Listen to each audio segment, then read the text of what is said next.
안녕하세요. 대기업에서 로보매 기업종 분석만 2,000개 이상 진행한 멘토 박태욱입니다. 자, 오늘은 해성 TPC에 대해서 말씀을 좀 드릴 건데, 해성 TPC가 금일 하한가를 갔습니다. 그 하한가 간 이유에 대해서 좀 말씀을 드릴 거고, 추가 상장에 관한 거와 급락에 대한 내용, 그리고 추가 상장에 대한 내용은 이제 짧게만 말씀드리면, 우선주를 보통주로 전환한다라는 거에 대해서 자세히 말씀드리고, 투자 경고 종목 지정에 대해서 좀 말씀을 드릴게요. 해당 내용을 말씀드리면서 우리가 급락을 한다면 급락 뒤에 지지를 받을 수 있는 매물대 라인 그리고 기술적 반등 라인까지 말씀드리도록 하겠습니다. 해당 기업에 관심이 있으시거나 관련된 내용을 잘 모른다, 조금 더 알고 싶다, 주가에 관련된 얘기를 듣고 싶다 하시는 분들은 지금부터 5분 정도만 집중해 주시면 좋을 것 같고요. 저희 대기업에서 해당 종목뿐만 아니라 전 종목 모두 꾸준히 추적하고 분석해 드릴 예정이니까요. 시청하시기 전에 구독과 좋아요 한 번씩만 눌러주시고 시청해 주시면 감사할 것 같습니다. 자, 해성 TPC 먼저 보면 금일 이제 하한가가 갔습니다. 하한가를 갔는데 하한가 간 이유는 이제 말씀을 드릴 거고 지금까지 올라왔던 이유를 먼저 좀 말씀을 드리면 로봇 테마가 상승하면서 그냥 11선, 21선 추세를 타면서 해성 TPC가 계속 올라갔어요. 로봇 테마의 상승 이유들도 있지만 경영권 매각 추진 기대감에 다른 로봇 테마들보다 훨씬 더 강한 상승을 보여줬다라는 사실은 변함이 없습니다. 그런 식으로 강한 상승을 보여줬는데 금일 하락했던 이유가 무엇이냐? 해당 내용이죠.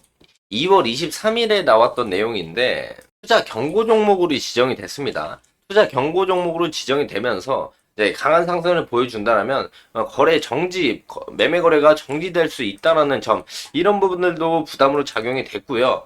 또한 추가적으로 얘기한다면 제일 큰 이유는 바로 추가 상장 내용일 겁니다. 자, 우선주를 보통주로 전환한다는 내용이 가장 크게 다가왔을 거라고 생각을 합니다. 자, 보시면은 우선주를 보통주로 전환을 하는 겁니다. 우리가 우선주가 있고 따로 보통주가 따로 있잖아요. 그래서 뭐 삼성전자 삼성전자 따로 있듯이 우선주가 따로 있고 보통주가 따로 있는데 이 우선주들을 보통주로 전환을 한다는 겁니다. 한 주당 5,980원에 주식수는 16만 7,222개를 우선주에서 보통주로 옮겨온다라는 건데, 그 날이 바로 2월 28일, 바로 오늘입니다. 그 부분 때문에 이제 해당 TPC가 한가를 갔다라고 보시면 될 것 같아요. 우선주가 보통주로 넘어오면 왜 한가를 가느냐? 무조건 한가 가는 건 아니죠. 근데 주가에는 긍정적일 수가 없습니다. 왜냐면 우선 보통주로 넘어오게 된다라면 지금 현재 있는 주식 수요 대비에 이제 한 주당 가격이 측정되는데 보통주로 넘어오는 순간 한 주당 가격이 희석이 되기 마련이에요. 희석이 되기 마련이고 들고 있는 우선주를 보통주로 전환을 한 뒤에 이 보통주는 이 장중에 매도를 할 수 있게 됩니다. 그런 부분들을 봤을 때 해상 TPC의 이제 오버행 물량이 되기도 하죠. 그런 부분에 대해서 차익 실현 그리고 주가 해석에 대한 부분들이 겹치고 이제 매도세가 나오면서 패닉셀이 좀 나오면서 주가가 강하게 하락을 해줬다라고 볼 수가 있어요. 그 이전까지 23일 고점을 찍고 난 이후로 주가는 이틀 동안 하락을 하고 있었습니다. 근데 오늘 급락한 이유가 뭐냐? 좀 더 기술적으로 다가가서 지켜본다라면 이런 흐름으로 23일 이후에 주가는 조정을 받을 수 있죠. 조정을 받을 수 있는데 이 부분들이 깨지면서 우선주 전환에 대한 내용과 함께 이제 패닉셀이 나오면서 급락이 나왔다. 그래서 이제 하한가에서 이제 다시 한번 매수세가 좀 붙었다가 추가적인 하락이 나왔는데 그때 하한가로 내려가면서 엄청나게 거래량이 터졌습니다. 이 부분들을 좀 지켜본다라고 한다면 어느 정도 물량이 좀 빠져나가고 있다라고 생각을 하셔도 무방할 것 같아요. 근데 심지어 외국인이 금일 좀 담았어요. 사모펀드에서 매도를 좀 했는데 금투랑 외인이 좀 매수를 받았고 개인 그리고 기타 법인 내외국인이 매도를 좀 했다. 그래서 이 매도세들이 합쳐지면서 주가가 좀 하락한 원인이 되지 않았나 말씀을 드릴 수가 있겠고요. 현재로서 이제 최근에 강한 기대감에 올라간 주가였기 때문에 우리가 추가적인 하락 가능성도 열어두고는 봐야 된다라고 생각을 합니다.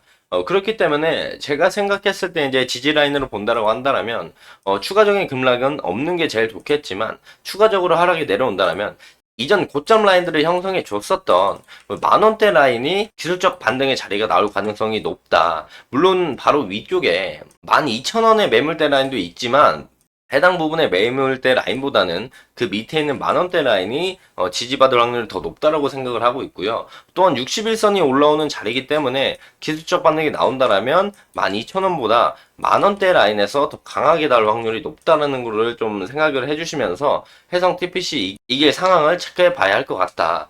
비슷한 흐름으로 최근에 흘러갔던 건 에브리봇도 비슷한 이유로 흘러갔죠. 이때 흘러갔었던 거는 추가 공시에 대해서 이야기를 물어봤어요. 네, 고점이 올라가면서 주가의 고점은 올라가고, RSI는 내려가는 전형적인 하락 다이버전스에 걸리면서 여기서 이제 추가적인 주가가 이만큼 올랐었던 이유에 대해서 공시할 게 있느냐라고 이제 코스닥 시장본부에서 물어봤고, 그 내용에서 없다라고 얘기를 하면서 주가가 하한가를 맞았고 추가적인 하락이 나오고 있다라고 생각을 해주시면 되는데, 해상 TPC도 마찬가지로 재무제표를 좀 본다라고 한다면 적자인 기업입니다. 적자인 기업인데 기대감의 에브리봇과 동일하게 올라갔어요. 에브리봇도 실적은 그리 좋지 않았지만 기대감이 많이 올라간 것처럼 해성 TPC 에브리봇 비슷한 흐름이 나오고 있다라고 생각을 합니다. 그렇기 때문에 추가적인 하락에 대한 부분들을 우리가 대응을 해야 되고, 에브리봇도 하한가 이후에 개파락을 한 모습을 보여준 것처럼 해당 TPC도 이 길 추가적인 하락이 나올 가능성이 있다. 남은 매도 잔량까지 확인할 거라면 이 길도 좀 관망을 하면서 지켜보는 게 리스크 관리 차원에서 제일 나을 것 같다라고 생각을 하고요. 거기서 이제 만원대 라인에서 기술적 반등이 나올 가능성이 있다라는 점 참고를 해주시면서 금일 영상 마무리하도록 하겠습니다. 자, 해당 영상은 제 개인적인 견해가 많이 담겨있기 때문에 투자자분들의 주관적인 생각과 제가 말씀드린 해당 내용을 토대로 현명한 선택을 하시면 좋을 것 같고요. 자, 앞으로도 새로운 일정이 있거나 해당 종목에 이슈가 있다면 꾸준히 추적해서 누구보다 빠르고 확실하게 정보를 전달 드리도록 하겠고, 금일 해당 영상이 조금이나마 도움이 되셨다면 구독과 좋아요 한 번씩만 눌러주시고 응원의 댓글도 많이 남겨주시면 감사할 것 같습니다. 자, 오늘도 영상 끝까지 시청해 주셔서 감사합니다.